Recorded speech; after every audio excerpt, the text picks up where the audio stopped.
Hello, my friends. Today, everything snacks. In this video, we are going to discuss low glycemic options, and I'm going to hit on the sweets. I'm going to hit on the salty, the crunchy, all the things that you might be craving. And I also want to bring into play the higher glycemic choices that we should avoid for the most part. And if you are having a craving for this type of food, I'm going to show you the ways that you can tweak it and different options that are a little bit healthier. So if you find this information valuable, let me know in the comments. I love engaging and answering questions. So let me know what your favorite snacks are.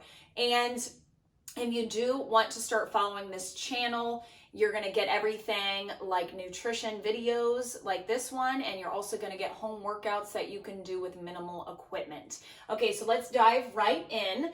If you are craving watermelon is a higher glycemic fruit. So that means that we are spiking blood sugar very quickly. Insulin levels are elevated. We don't want to continue this type of eating pattern because then that puts us in a fat storage zone. So instead of watermelon, if you are craving that sugary, that fruity taste, then we want to choose things like berries or apples. Even things like plums and cherries are a better low glycemic option. Now, although it is a better option, you want to make sure that you're not over consuming and you're not having more than 1 cup at a time. If you are choosing to have fruit, remember that if you're having more than one cup of fruit, then it is going to have more of an insulin surge because it's spiking blood sugar that much more. Although fruit is healthy, it's still sugar. So you want to try to balance it out with protein and healthy fat and fiber if you can. So the glycemic index is all a balancing act. And if you do want more information on the glycemic index, then let me know in the comments, and I will link a few different helpful videos as well in the comments here. But you want to add to the food that is high glycemic in order to lower the overall glycemic index of the meal. So if you really want your watermelon, have your watermelon, but have it with protein. Choose to have maybe some chicken or some tofu, whatever you choose for your protein source, and vegetables, high fibrous foods, and then have your watermelon after, because it's not going to spike blood sugar nearly the same as if it would if you just have the watermelon solo. Okay, so apple with nut butter, we're having the protein and the healthy fat coming from the nut butter. I prefer mixed nut butter that you can get at Costco. It's delicious and it's very seedy. I really do like that type of texture. But if you don't, then you can have almond butter, you can have peanut butter. But I would tell you that a lot of people develop intolerances on some level or another to peanuts. So if you do feel like you're getting bloated and gassy, if you are consuming peanut butter, then try other alternatives. And yogurt and berries. So here, by doing a protein shake and berries, you are adding protein. And with yogurt, I personally would suggest dairy-free yogurt. Now, that is kind of a slippery slope as well, because when you are doing dairy-free yogurt, typically you're not getting a lot of protein. There is a brand, Kitehill, that has a high protein type of a brand. And so that is something I would suggest. So it's a lot higher in fat because the main source is coming from nuts, but that's a healthy fat. So you're getting the protein, you're getting the fat, add the berries, and you're good to go. Even if you wanted the watermelon, to me, that would be a strange combination, but you could always throw watermelon into your yogurt, or have your yogurt first, then have your watermelon after, okay? So moving on, if you are craving yogurt, you can get the store-bought yogurt with the mix-ins, the fruit at the bottom. I don't even know if they still have that, but I do know that if you're getting anything that has like the crunchies on top, or even the granola mix-ins, I feel granola is a very confusing thing for a lot of people, because typically you should think that granola is healthy, and 9 times out of 10 it's very high carb and it's very high sugar, very low protein, very low fiber. So you really want to make sure that you're getting a good quality yogurt or granola, and there's a lot of different types out there that are grain-free, mostly nuts. And so I would suggest looking for brands like that. And I will put some of my favorite brands in the content below. So the Kitehill protein yogurt is a better option than getting the store-bought just regular yogurt. Now, with that being said, if you are a dairy lover and you love yogurt, then that's okay, dairy in moderation.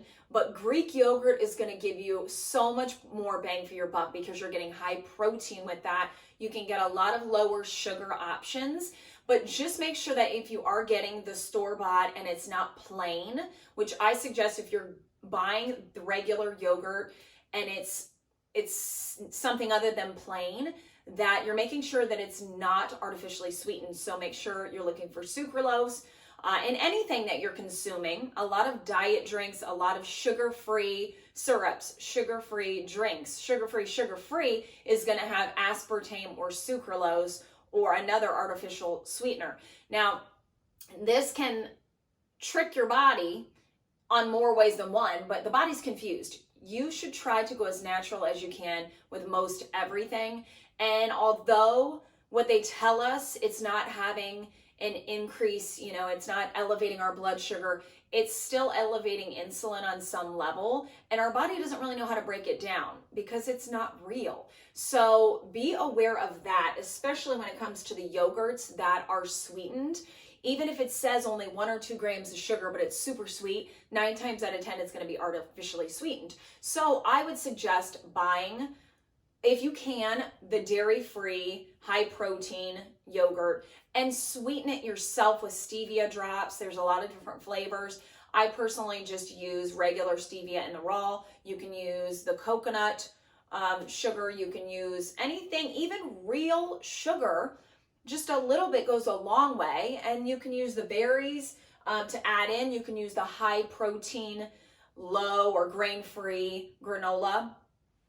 Just add your own things in is my suggestion, because there's so many different flavor combinations that you can get when you do it yourself, and you are cutting out so many added ingredients when you are not buying the already sweetened and flavored and has the, mix-ins at the top and all of that. So another suggestion would be taking a scoop of your favorite protein powder, mixing that into the yogurt, and you can even add some True Whip, which you can get the vegan or you can get the regular, but it's more of a healthier option for a cream topping or a whipped topping.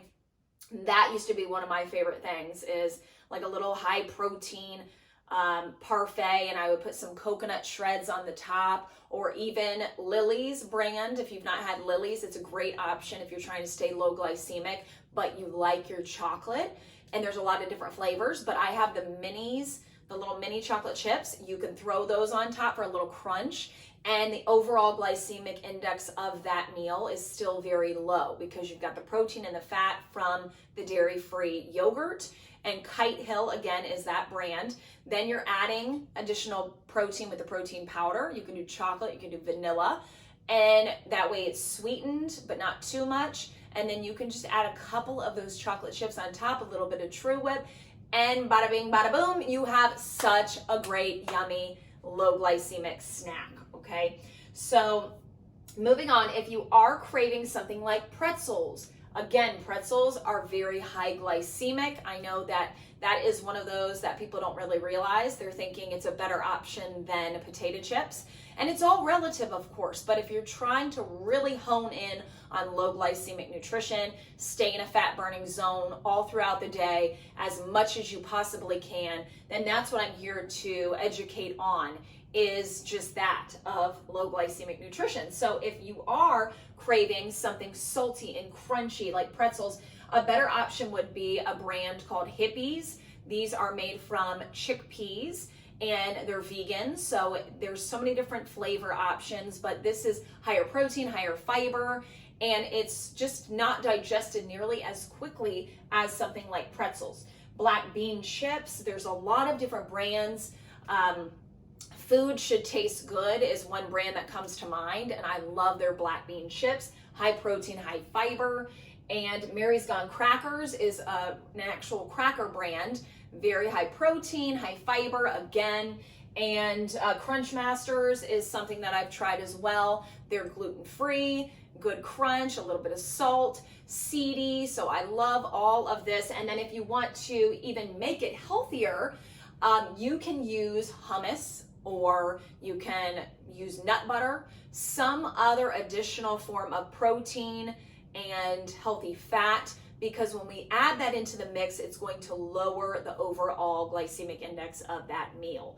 So again, it's all a balancing act. It's all about balancing that protein with healthy fats and protein and even fiber. So fiber is really helpful, because when you're looking at a nutrition label, if it says it has 20 grams of carbs, but 10 grams of fiber, fiber is a non-digestible carbohydrate. So you subtract the 10 from the 20, you only have 10 net impact carbohydrates. So that's why fiber is so crucial when trying to stay a little bit lower carb, lower glycemic. Moving on to energy balls. This is something that I just laugh at all the time, because they market it as energy balls, energy bars, energy, and I'm thinking, this is totally not the case. They are jacking you up with sugar. More than likely, if it has energy in the labeling, it is going to have a lot of sugar, it's going to have a lot of carbs, it's going to have very minimal protein and minimal fiber. The fats might be up, I don't know, but it's usually not healthy. And so energy for maybe like 20 minutes at most, and then you have that drop. That's what happens when you're eating high glycemic. Yeah, you eat a candy bar, you eat something sugary, you're amped up. You are ready to go for all of a hot second before you crash. Okay, so that is the name of the game with low glycemic nutrition. You have pretty consistent energy all throughout the day. And if you're anything like me, I don't want to feel a good adrenaline energy burst for like just 2 seconds, and then I feel like junk the majority of the day. Can I get an amen to that? Because I am not down for it. I'm down for feeling great all day. All day, every day, my friends. So instead of energy balls, we're doing protein balls, we're doing protein bars, protein pudding, chia seed pudding. So many different recipes I have. If any of you would like any of these recipes, let me know. Drop recipe, please, in the comments. If you have a craving for something and you're like, oh, I love this flavor, and you want me to create some kind of a healthy protein pudding option, please let me know and I can do that. That is something that I love doing, is taking something that is sweet and recreating it and making it a healthier, low glycemic option for people. So, just one thing that comes to mind with protein pudding is using that PB Fit powder and your favorite protein powder, adding some water, adding some nut butter, and topping it with True Whip. It takes 2 seconds to make, and it's so much healthier than buying all this energy bar stuff that you can get from the store. So you gotta watch out for labeling too, like paleo and gluten-free and keto. Don't even get me started with keto. I mean, the more in your face it is with the marketing, the more that it's probably not going to be good for you. Not to say for everything, but a lot of times if it's like shouting from the rooftops and it's like bold lettering and labeling and all that, just be careful. Okay, so the last thing, rice cakes, very high glycemic. I know it does not seem like it would be, but it is. So if you are dying for rice cakes, then top it with nut butter. But even then, that's not enough protein. So I would suggest mixing a little bit of your favorite protein powder or even collagen in with your nut butter and smearing it on top of the rice cakes. An even better option would be just omitting rice cakes all the way and choosing something more like roasted edamame, roasted chickpeas, regular chickpeas, hummus and veggies, kale chips. There is a brand called Off the Eaten Path, and they're little rice cake veggie crisps. Now, in terms and comparison to regular rice cakes, lower glycemic, but it's still not low glycemic. So what I would do, and I actually did this when I was flying back from Florida a couple weeks ago, because there's minimal things to choose from in the airport. So what I did is I got a little bag of the off the beaten eaten path rice cakes, and I had a little thing of the hummus. The hummus comes with pretzels, of course. So I just chucked the pretzels, and I was using the rice cakes to scoop up the hummus, and that was a low glycemic meal because of the fat from the hummus, the protein from the hummus, and the fiber, and the overall macros of everything was pretty darn low. Okay, so again, if you want something high glycemic, add protein, fiber, healthy fat where you can. And that's always the hack that I teach people, is just really be smart and prepare yourself when you are going to choose the higher glycemic food. Okay, so hopefully this was helpful today. And if you have any questions, drop it in the comments. As always, have a great week, and I will talk to you soon.